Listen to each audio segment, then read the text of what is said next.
The Jack Benny Program, presented by Lucky Strike.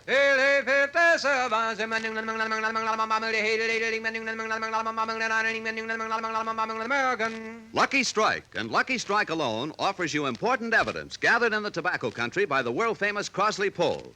This evidence reveals the smoking preference of auctioneers, buyers, and warehousemen, the men who really know tobacco.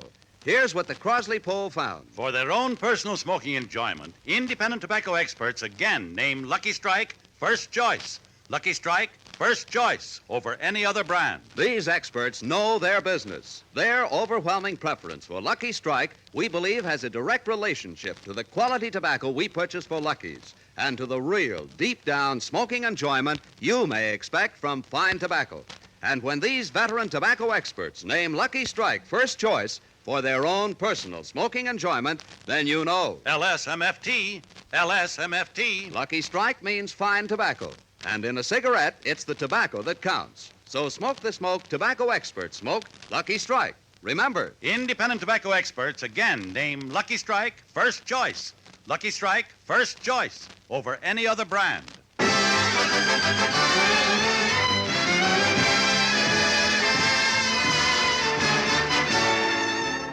The Lucky Strike program starring Jack Benny with Mary Livingston, Phil Harris, Rochester, Dennis Day, and yours truly, Don Wilson.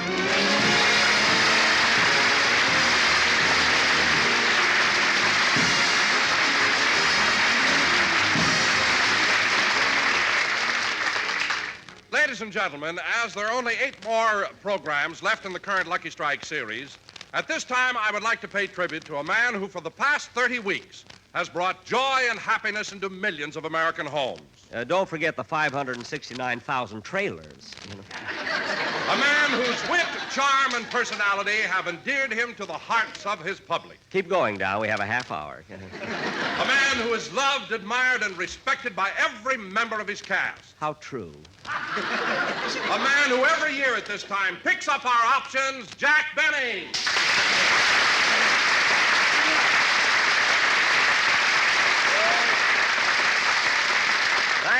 Thank you. Hello again. This is Jack Benny talking. And Don, since you brought the matter up, I suppose you received the contract I mailed you for next season. Yes, I did, Jack, and I'm not quite satisfied with some of the clauses. Huh? After serving you faithfully for 14 years, I'm surprised that you had the effrontery to present me with a contract that was not only insulting, but relegates me to a position that no self-respecting man would accept. Well.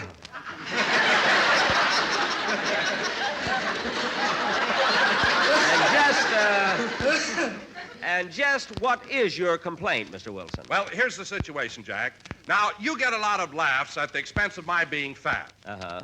And this year, my weekly salary has been at the rate of $2 a pound. Uh-huh.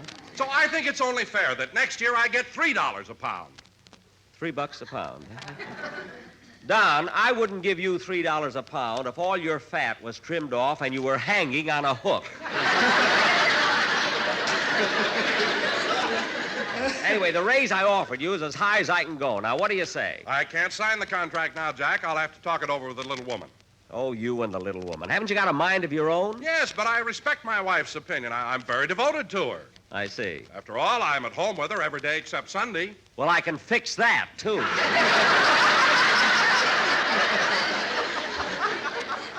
Now, look, Don, I've been very fair about this whole thing, and Oh, hello, Mary. Hello, Jack. What are you talking about? Oh, Don isn't satisfied with his new contract for next season. He isn't? No. Oh, my goodness. And after all you've done for him. Well, that's the way it goes, Mary. There isn't much gratitude in this business. Why, Don Wilson, you ought to be... Never mind, Mary. Thanks just the same. By the way, have you read your new contract? Yeah, what are you trying to do, bring back slavery? Oh, so I'm going to have trouble with you, too. What's wrong with your contract? I don't like Clause 7. Clause 7? Oh, Mary, I mean, it only happens once or twice a year. I don't care. If you buy a turkey, kill it yourself. Mary, can I help it if I'm sentimental? You're not sentimental. When you pay for a whole turkey, you hate to chop anything off.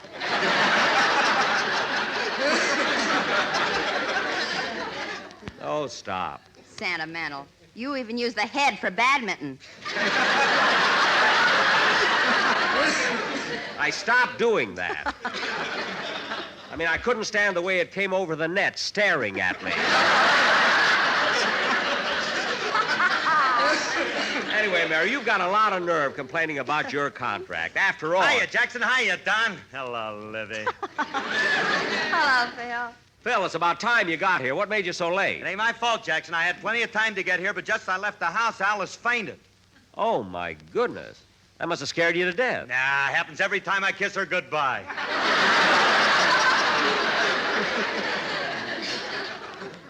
Oh, brother.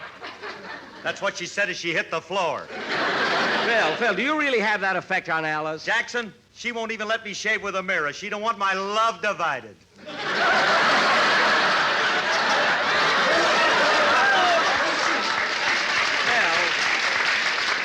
Phil, if I paid you by the pound, your head would ruin me, you know.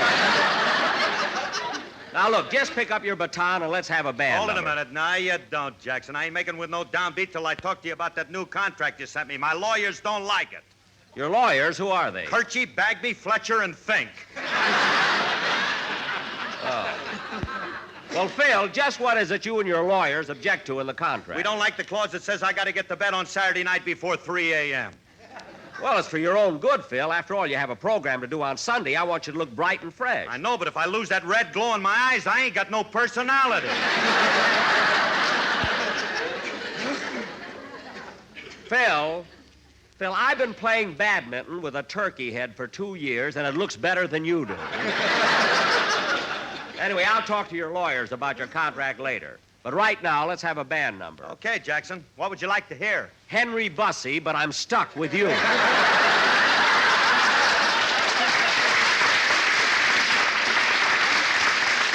go ahead, play anything. Hold a minute, Phil. Come in. Well, look who's here. Pardon the intrusion, Mr. Benny. Hello, Mr. Kitzel.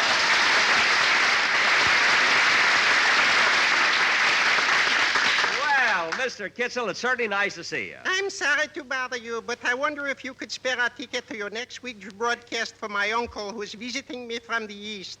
Oh, you have an uncle visiting you, eh? Uh-huh. What part of the, what part of the East is he from? Pomona. Oh. Well, anyway, Mr. Kitzel, I'll be very glad to give your uncle a ticket. You are wonderful, boy. You know, for this, he'll give you a box of oranges. He owns an orange grove. An orange grove? Oh, of course. Pomona is in the citrus belt. Belt, suspenders. During the drought, he lost his pants. Oh, well, that's too bad, huh? Thank you. Anyway, Mr. Benny, I hope my wife will have better luck. Your wife? Yeah, she's opening a restaurant on Olivera Street called Mama Kitzel's Adobe Hacienda. But, Mr. Kitzel, that's Spanish. Can your wife cook Spanish food? Ooh. She specializes in tamales with sour cream, enchiladas with chopped liver, chili con corned beef, and Spanish smorgasbord. Spanish smorgasbord. What's that? A herring that's taking a siesta on top of a slice of onion. Well, that sounds novel, huh? And the tortillas, you'll be crazy about it. The tortillas? Yeah, that's a crepe Suzette that shouldn't happen to a dog.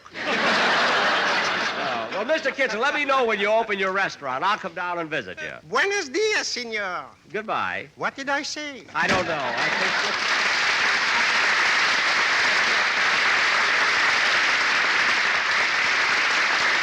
Mama Kitzel's Adobe Hacienda. That's a cute name. All right, Phil, let's have the number, will you?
band number. Yes, sir. That was the new look played by Phil Harris and his Gin Rummy Orchestra. 18 rummies full of gin. And now, ladies and gentlemen, for our... Say, Jack, where's Dennis? Dennis, I don't know, but I hope he gets here pretty soon. I want to talk to him about his new contract for next year. A new contract for Dennis? Yeah. I thought you had him sign up till next Haley's Comet. Well, it's the same contract, Mary, but I added a new clause. Hey, Liv, you should have seen the clause Jackson tried to get into my contract. Never mind. What was it, Phil? If I ever find a dime, before I can spend it, I gotta call Jackson and find out if he lost one. Phil, I did that for a gag. Where's your sense of humor? I mean, just because I... Hey, maybe that's Dennis. I'll get it. Hello? Hello, Mr. Benny. This is Rochester.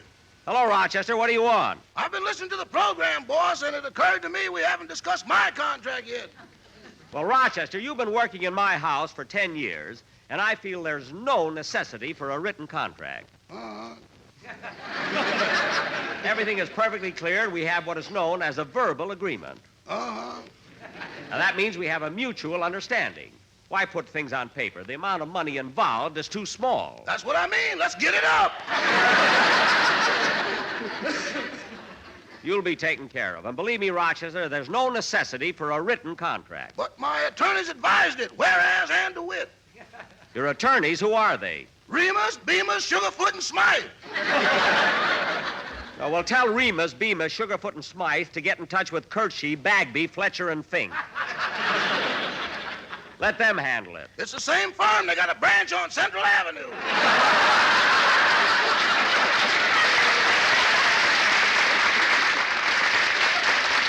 Oh. Well, anyway, Rochester, you've got nothing to worry about. I'm giving you a substantial raise next year. Substantial? Yeah, you know what the word means, don't you? I ain't illiterate. I'm skeptical. Well, you're getting it, so don't let it bother you. I'll see you later. Goodbye. Goodbye. Oh, say, boss, Now what? are you still going to have company for dinner tomorrow night? Oh, yes, I'm glad you reminded me. You better run down to the store and get a leg of lamb. A leg of lamb? Why don't you get a turkey? Why? After dinner, they may want to play badminton. No, just get a leg of lamb and a small squab. Goodbye. Goodbye. Now, let's see.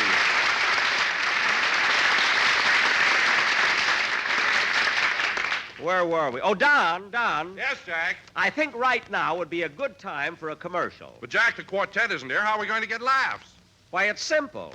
Remember a few weeks ago when you did the commercial wearing that old straw hat? People loved it. I know, Jack, but we don't want to do that again. We don't have to, Don. The idea is to give the people something different. What do you mean? Now, look, every announcer in radio reads his commercial standing up at the microphone. Well, how else can you do it? You can lie down. What? Go ahead, Don. Lie down on the floor. I'll bet you the audience will be crazy about it. Oh, but, Jack, I think it's silly to do a commercial lying But down it's on the different, Don. Believe me, I know what I'm talking about. Lie down. Oh, okay. But do it gently now. You know, we don't want to Don, we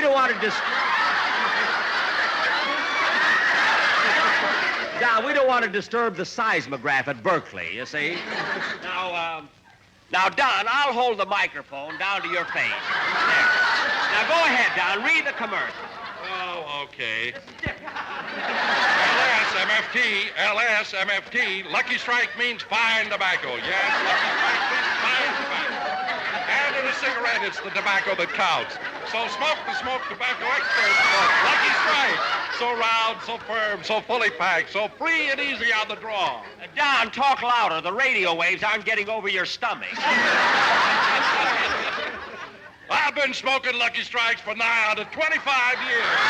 Because I've seen the makers of Lucky Strike buy that fine, that light, that naturally mild tobacco.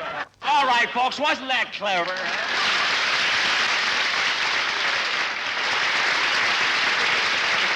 You see, Don? You see, Don, you did get laughs. And I got a Lulu for next week. You're going to read the commercial with your head sticking out of a cement mixer. You know? Say, Jack. What? While you and Don were doing that classy commercial, a note came for you. A note? Who's it from? Dennis Day. From Dennis. What does it say? It says, Dear Mr. Benny, my mother won't let me be on the program until she talks to you about my new contract. Your loyal subject, Dennis Day. Well, how do you like that? Oh, wait a minute, Jack. There's more. More? Yeah. P.S. I found a dime today. Please let me know as soon as possible, as a good humor man is waiting. Imagine Dennis not showing up. He's supposed to sing. What are we going to do for a song, Don? I mean, my contract with Lucky Strike says I've got to have a song every week. Oh, Jack, I've got an idea. What is it, Don? Well, Frank Sinatra's rehearsing a special broadcast in Studio B, and maybe he'll come over and help you out. Sinatra? Yeah. Say, that would be great. Oh, Mary, will you please go over to Studio B, and if Sinatra's there, ask him if he'll come over, will you? Will I? I'll be glad to. Gee, am I excited? I better see if my stockings are straight. Or maybe Frankie'd like it better if I'd roll them down. There, that'll do it. Let's see. Studio B is at the other end of the hall. Da-da-da-da-dee-da-dum, da-dee-da-dum, da-dee-da-da-da. No, that's Jack's tune. He's liable to sue me. Gosh, I'll bet millions of girls all over the country would love to be in my place right now, going to see Frank Sinatra. But I don't feel any different. It hasn't the slightest effect on me at all. Steady, girl. Steady. Well, here goes. All right, fellas, let's rehearse But Beautiful once more, huh?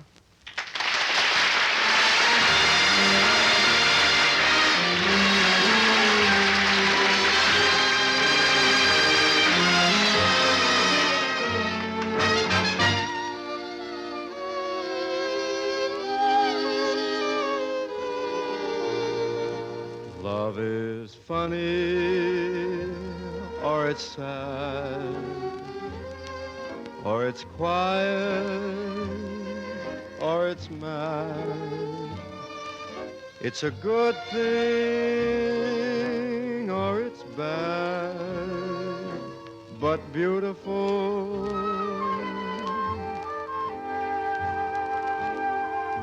Beautiful to take a chance, and if you fall, you fall. And I'm thinking I wouldn't mind at all.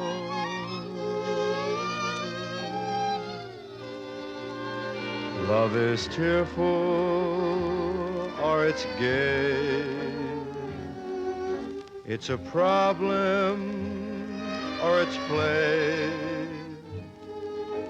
It's a heartache either way, but beautiful. And I'm thinking, if you were mine, I'd never let you go. And that would be but beautiful, I know.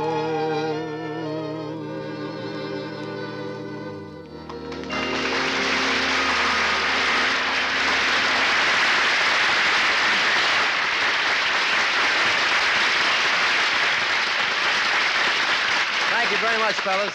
That was great, man. That'll be enough for today. Frankie. Oh, hello, Mary. Hello, Frankie. Nice seeing you again. Nice seeing you. Gee, you sure look gorgeous today, Mary. Oh, steady, girl, steady. Say, Frank, I came to ask you to step over to our studio. Jack would like to see you. Well, that's a coincidence. I was just going over to see him myself. Yeah, I'm a little peeved at him. He's ruining my singing on the hit parade. Well, I don't understand. How can Jack hurt your singing? I can't hit those high notes anymore. He puts too much starch in my collars.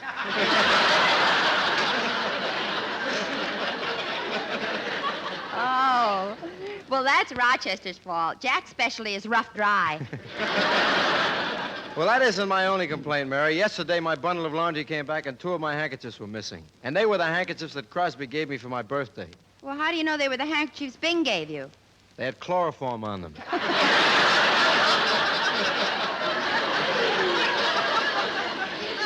Well, Jack doesn't want to see you about the laundry. He'd like to have you sing a song on his program. Today? Yes, right now. Well, okay. Come on, let's go over and we'll have a talk with him.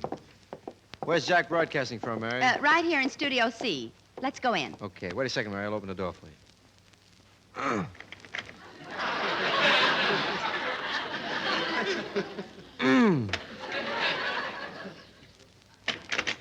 Thanks, Mary.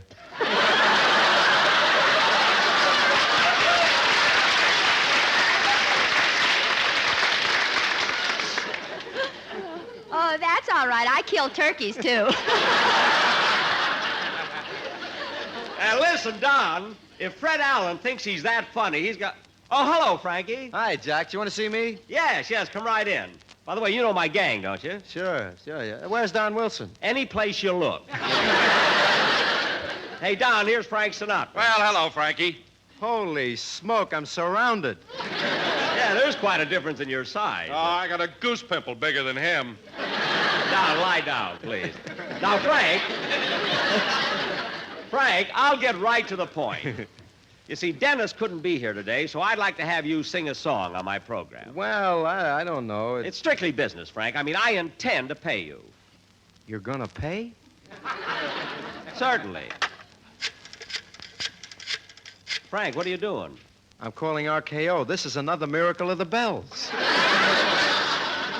Well, you can hang up and we'll talk business. Now, how much would you want to sing just one song? $5,000.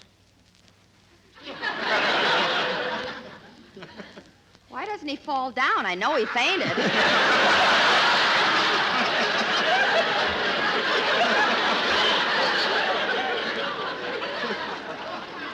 Mary, please.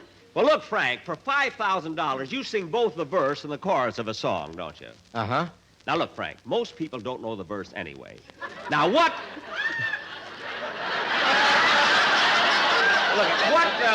What would you charge? What would you charge for just the chorus? $3,000. Well, you know, we wouldn't need a whole chorus. I wouldn't want to be cut off the air again. Now, Frankie, how much would you charge me for, say, 16 bars? $1,500. Gee, that's almost $100 a bar. Can't you give me something a little less expensive? Well, for $10, I can blow my nose in C sharp. That might help you out a bit.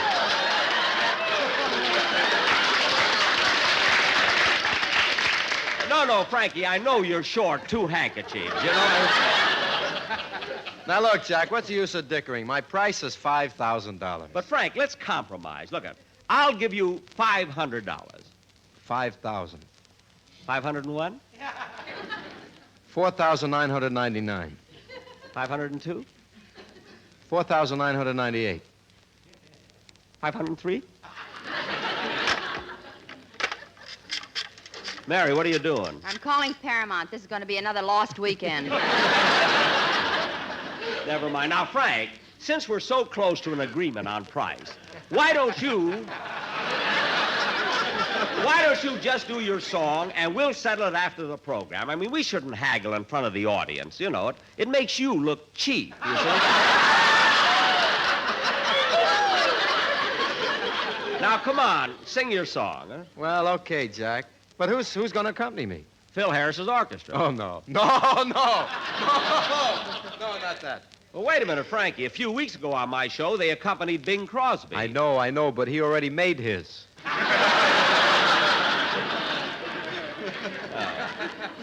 Well, I'll tell you what. I'll accompany you on the violin and Frank Remley on the guitar.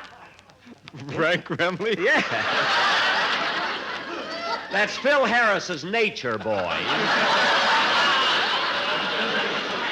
Now, I'll get my violin. Oh, darn it. Excuse me, Frank. Hello? Hello, Mr. Benny. This is Rochester again. Oh, what is it this time, Rochester? Well, I'm listening to your program, and I just heard Frank Sinatra. That's right. He's here. What about it? Boss, you've got to get an Oscar to give back to Mr. Coleman. Yes? Well, Mr. Sinatra won an Oscar a couple of years ago in a picture called The House I Live In. Say, that's right. He did. Gee, I wonder if he'd lend it to me. He might if he hasn't thrown it away. Now, why in the world would he throw an Oscar away? Could be jealousy. It weighs more than he does. Gee, Rochester, I'm glad you told me about it. By the way, I think you're putting a little too much starch in Mr. Sinatra's collars. He looks like a dehydrated Herbert Hoover. Be careful, will you? I will. Goodbye. Goodbye.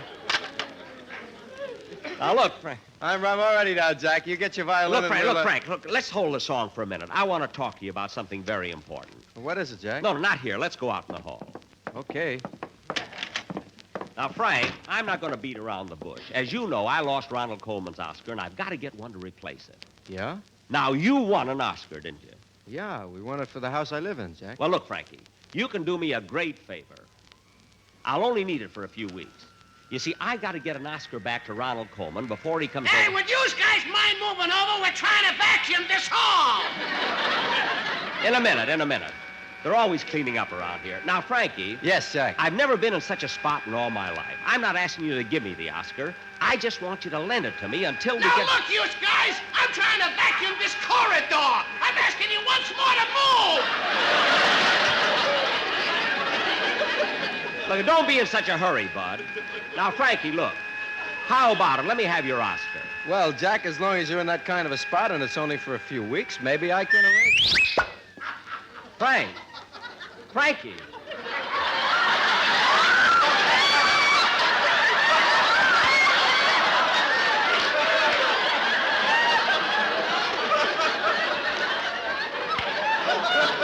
Darn it, he got too close to the vacuum cleaner.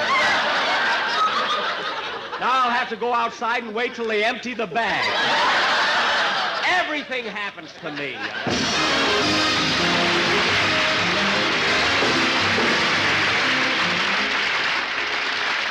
Ladies and gentlemen, savings bonds are vitally important in the nation's battle against price inflation and for the future welfare of all of us. It is important that we continue to build financial security for ourselves and for our children. Protect your future. Buy extra security bonds now. Ladies and gentlemen, Jack will be back in just a minute. But first, here's Basil Rysdale. Independent tobacco experts again name Lucky Strike first choice. Lucky Strike first choice over any other brand. At 59,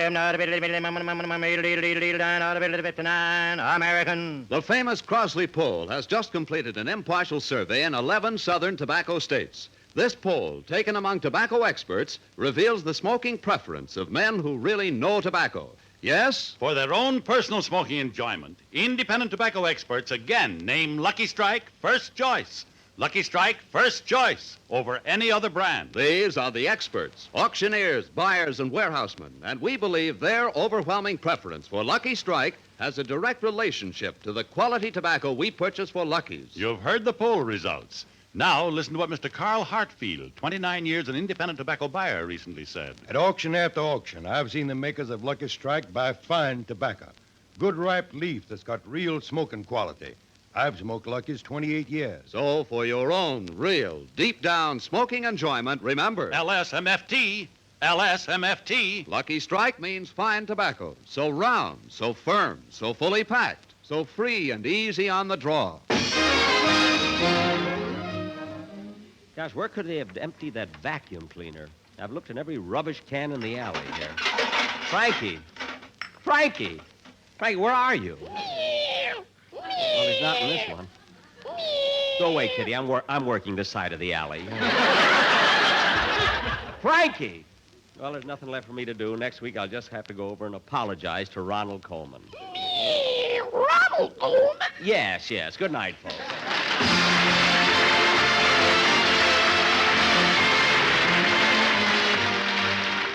This is NBC, the national broadcasting company.